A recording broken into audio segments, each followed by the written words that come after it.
The truth with no falsehood, which is certainly true. What is inferior is just as what is superior, and what is superior is just as what is inferior, to perpetuate miracles for one. And just as all things were from one, think as one, thus all things come from one, by adaptation. The father is sun, the mother is moon, wind carried inside its belly to nurse the earth. Father of all excellence throughout the world. Turn to earth, its power is integrated. Separate earth from fire, subtle from gross, with suave ingenuity. It ascends from earth to the sky, falls again to earth, and receives both superior and inferior. Thus all the glory of the whole world is yours. Drive away all obscurity. This is the strength of the force of one. It vanquishes all subtle things, penetrates all solid things. Thus was the world created. Then miracles proceed, which exist here. Therefore I am called Hermes thrice great, having 3 parts of the philosophy of the entire world. This completes my speech on the operation of the sun.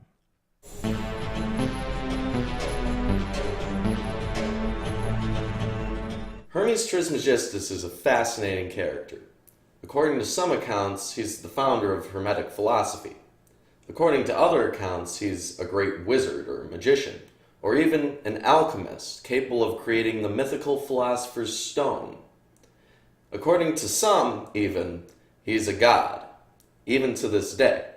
Who was he, and what was his relationship to his mythological counterparts, Hermes, Thoth, and Mercury? Let's delve into some of his writings to find out what he actually believed. Of course, these are writings attributed to him. Besides being seen as a god, Hermes Trismegistus has been seen by some as a prophet. In Islam, the prophet Idris is often identified either as Hermes or as Enoch, who ascended to walk in heaven in Genesis. It is important to note that the identification of Idris as Hermes was first made by the founder of the Baha'i faith, but that the goal of some practices in modern Hermeticism is ascension in a way similar to Enoch in the Bible. A number of Islamic scholars have actually claimed that Muhammad himself was a direct descendant of Hermes, but of course that's an unverifiable claim. Let's move on to the Greek god Hermes, who may have his origins with an earlier god, Pan.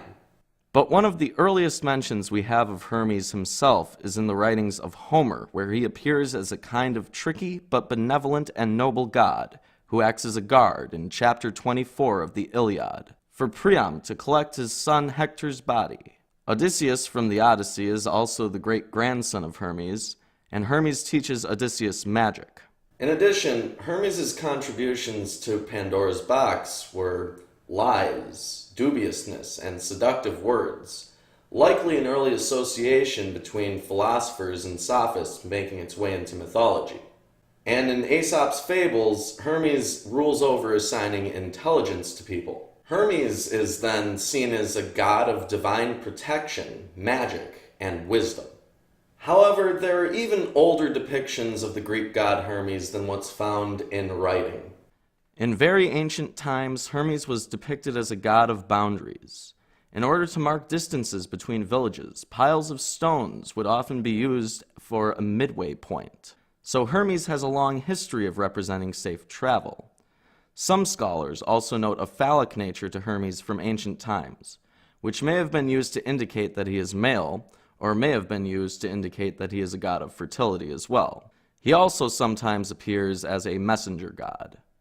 It's no surprise that during the Hellenistic period, Hermes began to be associated with the Egyptian god, Thoth. In Kenmu, Hermopolis to the Greeks, there was even a temple of Thoth, where both Thoth and Hermes were worshipped as the same god. It is for this syncretic reason that both Hermes and Thoth are of special note in Jungian psychology, which focuses on archetypes and symbolic meaning. Thoth and Hermes' association with wisdom and protection make them prime candidates for a representative of the unconscious. Hermes Trismegistus' associations with alchemy and mysticism would surely have made a large impact on Dr. Carl Jung, who would go on to write extensively about the subjects, especially in his Gnostic manifesto known as the Red Book. These kind of mystical associations with Hermes would be found more in the Egyptian god Thoth. Lawrence Yufa, who creates a regular series on mythology here called Mythstory, is going to talk to you a bit about the Egyptian god Thoth. In Egyptian mythology, Thoth was known as the twice great and thrice great god of magic. In ancient Egyptian texts, he is alluded to as the counter of the stars, the measurer and enumerator of the earth, the scribe of the gods, and the possessor of the knowledge of speech. In the Book of the Dead, he is drawn as holding the writing reed and pallet of the scribe, and as placing on his tablets the records of the deceased whose heart is being weighed before him. It's pretty clear that Thoth was originally a moon god. He is called the Great God and Lord of Heaven. Among primitive people, the moon was used to measure time long before the sun. The moon was thus the great measurer of primitive life. Thoth was a measurer because he was a moon god, and conversely, because of his lunar significance, he was the measurer. As the recorder of souls, Thoth was important in the eyes of the priesthood. He held this office because of his knowledge of letters and his gift of knowing what was right. Thoth taught his secrets to men. Through Thoth's formula, the gates of Duat, the Egyptian hell, were opened to the deceased. He was also believed to be the author of the Book of the Dead. It's important to note, however, that the association between Hermes and Thoth wasn't universally held in Greece. Not all Greeks believed in the association, and it didn't make its way to Rome. Mercury, or Mercurius, was the Roman representation of Hermes. In Rome, Mercury carried over Hermes's more trickster-like traits. And his visage was also found in a lot of coinage, suggesting that he was heavily associated with trade. He would also be associated with thievery. This is likely due to Hermes's connection with protection and travel, which surely was important to people traveling between Greece and Rome, especially in trade routes. And, of course, those trades would be necessary for good relations to continue between the two nations. However, the more Thoth-like traits did not often carry over, and Mercury isn't often associated with alchemy. However, in Western astrology, Mercury still shares some of those traits. The planet Mercury is associated with communication, curiosity, and technicality, layover traits from the more scientific or philosophical aspects of Thoth. The claims of astrologers aren't necessarily condoned by us here at Milwaukee Atheists, but they do demonstrate common associations between mythologies. One of the most obvious examples of this is that Hermes, Thoth, and Mercury are all associated with the written word, and that is likely due to Hermes Trismegistus being the greatest philosopher, according to some accounts. With that being said, the Hermetic tradition is not entirely similar to the theurgy, liturgy, or philosophy of those of the Greek god Hermes, the Egyptian god Thoth, and the Roman god Mercury. From what we've covered so far, there's a large association with the out-of-body experience, alchemy, and mysticism. But what if this is actually found in Trismegistus's supposed writings? According to Plato in Timaeus and Critias, there was a great library at the Temple of Nath which held many writings.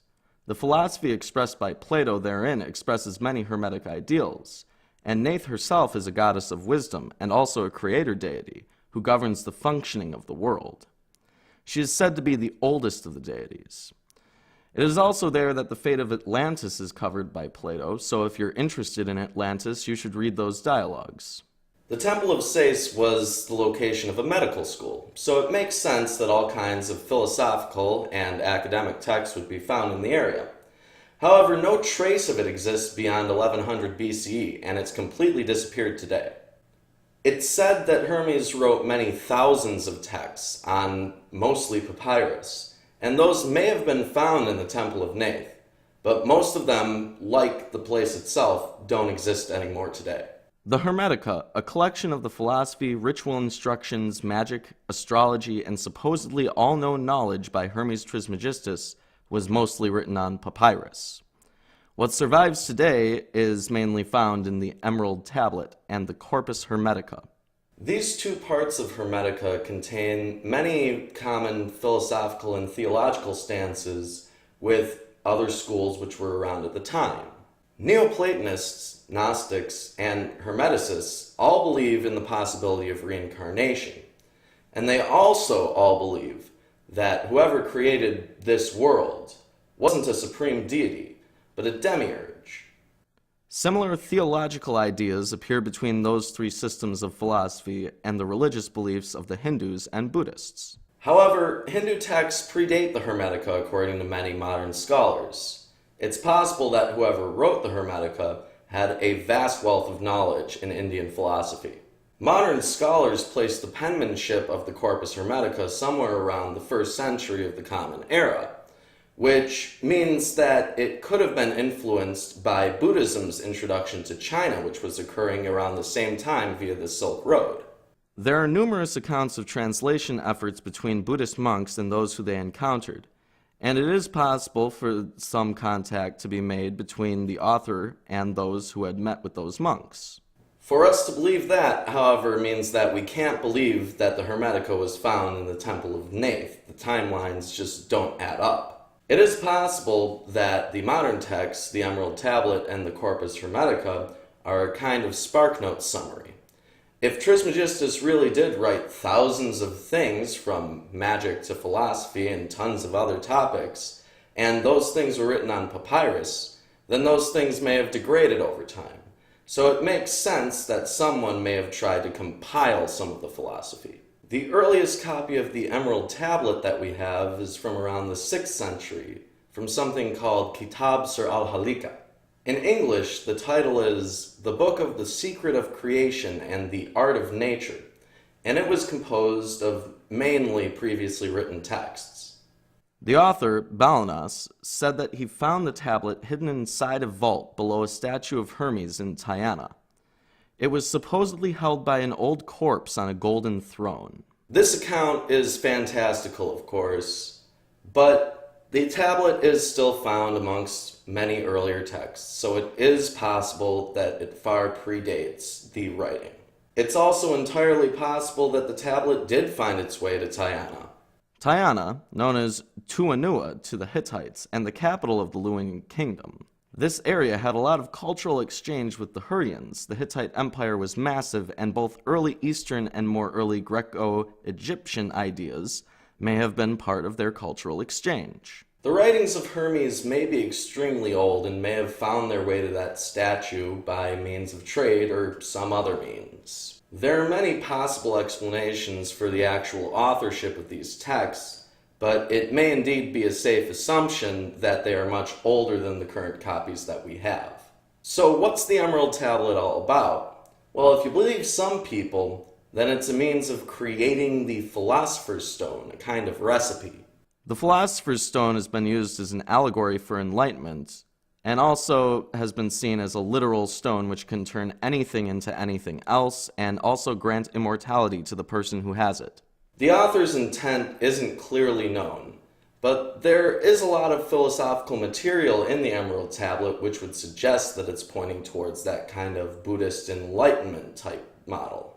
Using the English translation of the Emerald Tablet from Latin, which I made for this video, let's examine some of those philosophical ideas. The first line of the Emerald Tablet is the truth with no falsehood, which is certainly true, which seems to suggest that from the Hermetic point of view, there is such a thing as absolute truth.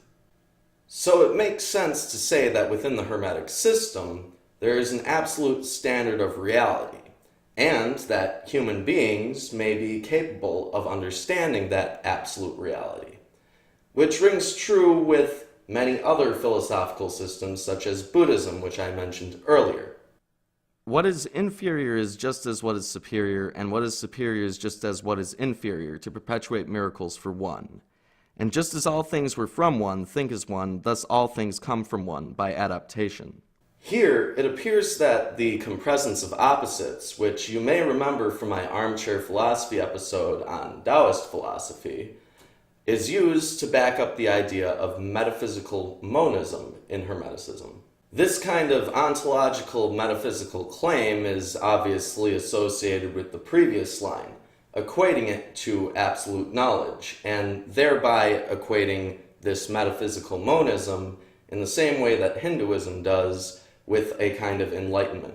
The father is sun, the mother is moon, wind carried inside its belly to nurse the earth, father of all excellence throughout the entire world.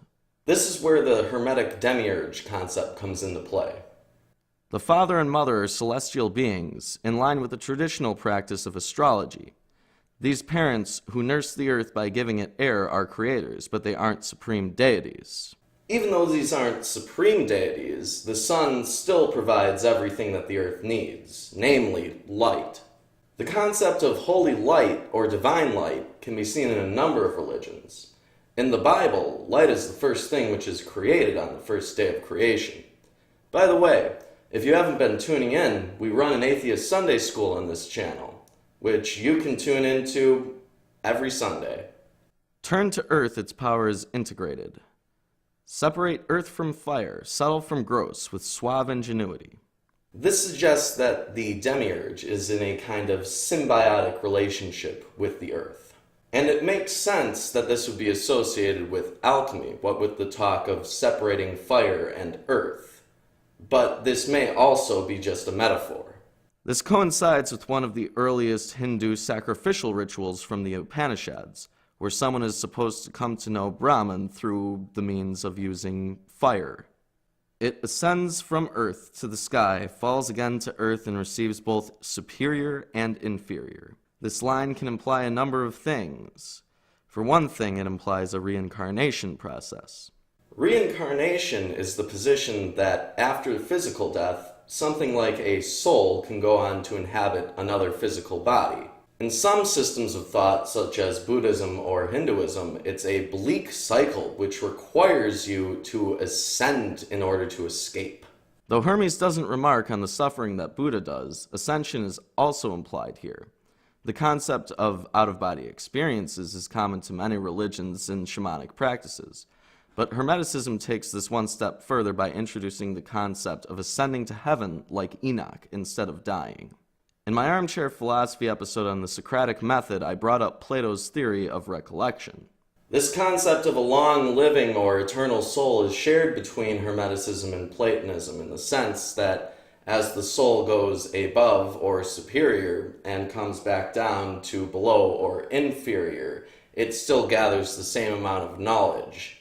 Thus all the glory of the whole world is yours, drive away all obscurity.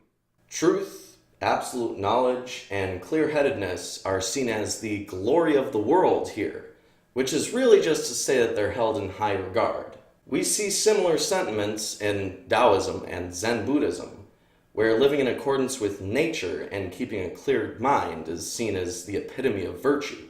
The philosopher Alan Watts said in his book The Way of Zen something along these lines on the practice of Zen meditation. That to Westerners, Zen meditation was seen as something of great importance, whereas to the Eastern-minded, or even Zen Buddhists themselves, it's really just seen as a proper way of sitting. That kind of simplistic naturalness is encouraged by Hermes in his writings.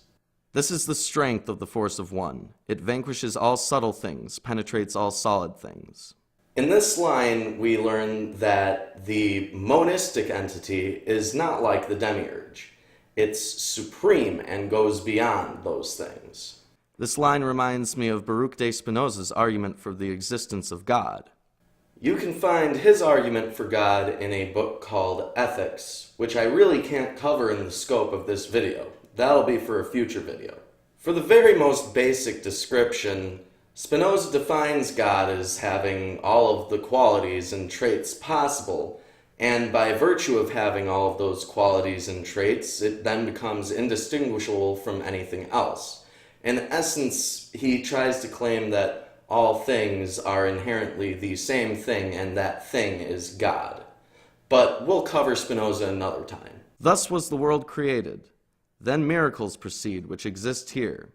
Therefore I am called Hermes thrice great, having three parts of the philosophy of the entire world.